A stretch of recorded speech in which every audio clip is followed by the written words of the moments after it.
ఈ సంవత్సరం ప్రవచనం ఏమి ఎదుర్కొనబోతుందో, ఈ సంవత్సరంలో ప్రపంచము ఎదుర్కొనబోతున్నటువంటి ప్రవచనము, ఈ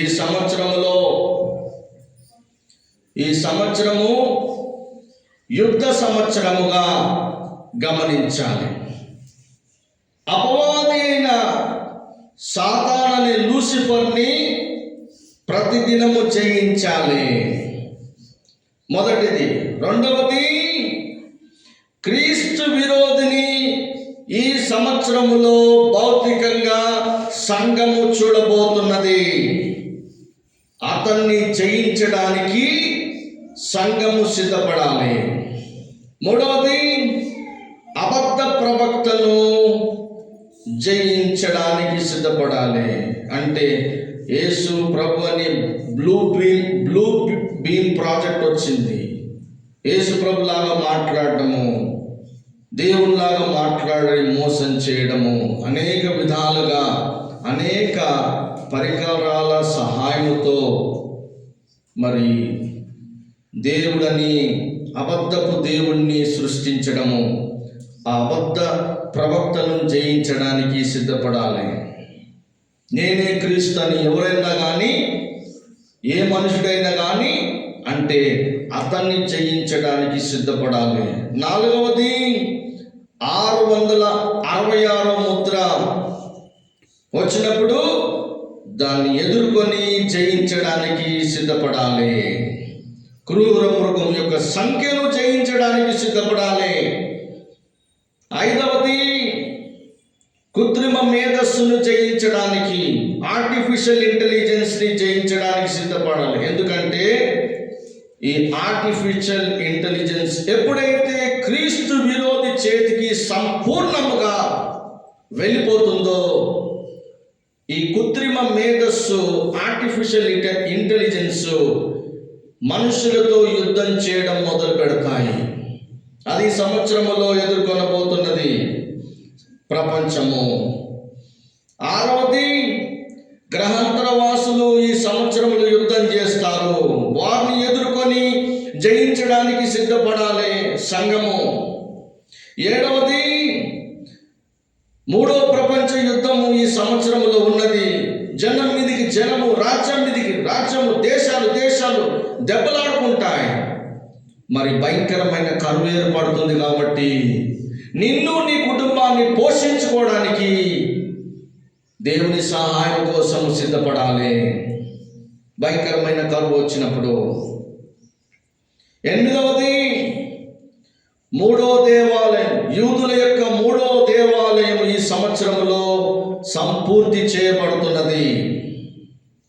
తొమ్మిదవది, ఘటసర్పమైన లివ్యదాన్ని ఎదుర్కొని జయించడానికి సిద్ధపడాలి. సో ఇవన్నిటికీ వాక్యాలు ఎఫెసీ 6:11-12. మీరు అపవాది తంత్రములను ఎదురించుటకు శక్తిమంతులగునట్లు దేవుడిచ్చి సర్వాంగ కవచమును ధరించుకొనుడి. ఏదైనగా మనము పోరాడినది శరీరులతో కాదు కానీ ప్రధానులతో, అధికారులతో, ప్రస్తుత అంధకార సంబంధులకు లోకనాథులతో తోను ఆకాశ మండలమందున్న దురాత్మల సమూహంతోనూ పోరాడుచున్నాము. యాకోబు రాసిన పత్రిక 4:7. కాబట్టి దేవునికి లోబడి ఉండి అపవాదిని ఎదిరించిడి, అప్పుడు వాడు మీ యొద్ద నుండి పారిపోవును. మార్కు సువార్త 9:23.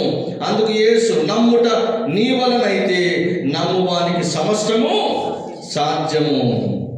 మత్తయి సువార్త 19:26. యేసు వారిని చూచి, ఇది మనుషులకు అసాధ్యమే కానీ దేవునికి సమస్తమును సాధ్యమని చెప్పాను. మొదటి యోహాను పత్రిక 4:4. మీరు దేవుని సంబంధులు.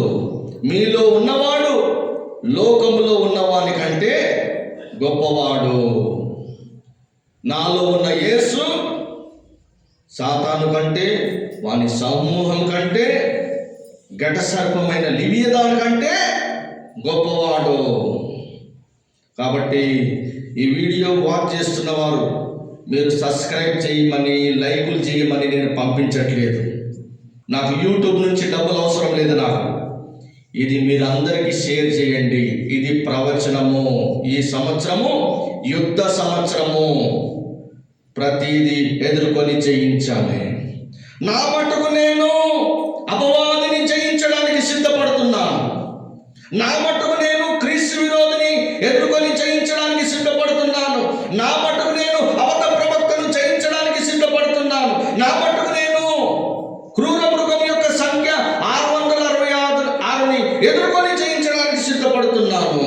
నా మటుకు నేను కృత్రిమ మేజస్సు ఎప్పుడైతే క్రీస్తు విరోధి చేతికి సంపూర్ణంగా అప్పచెప్పబడుతుందో, అది యుద్ధం చేసినప్పుడు దాన్ని ఎదుర్కొని జయించడానికి నేను సిద్ధపడుతున్నాను.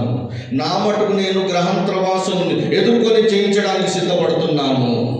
నా మటుకు నేను నా కుటుంబాన్ని పోషించుకోవడానికి, నన్ను నేను పోషింపబడడానికి భయంకరమైన కరువు ఏర్పడినప్పుడు దేవుని ఆశ్రయం కోసము, దేవుని పోషణ కొరకు నేను సిద్ధపడుతున్నాను. నా కుటుంబాన్ని పోషించుకోవడానికి నా మటుకు నేను ఘట సర్పాన్ని, లివ్యదాన్ని జయించడానికి సిద్ధపడుతున్నాను. నా మటుకు నేను సిద్ధపడుతున్నాను.